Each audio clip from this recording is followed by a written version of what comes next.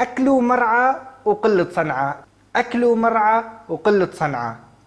في نفس السياق يستخدم هذا المثل للرجل الذي يستهلك ولا ينتج شيئا ولا يفيد الآخرين، هو يجلس فقط للعب والمرح واستهلاك الموجودات.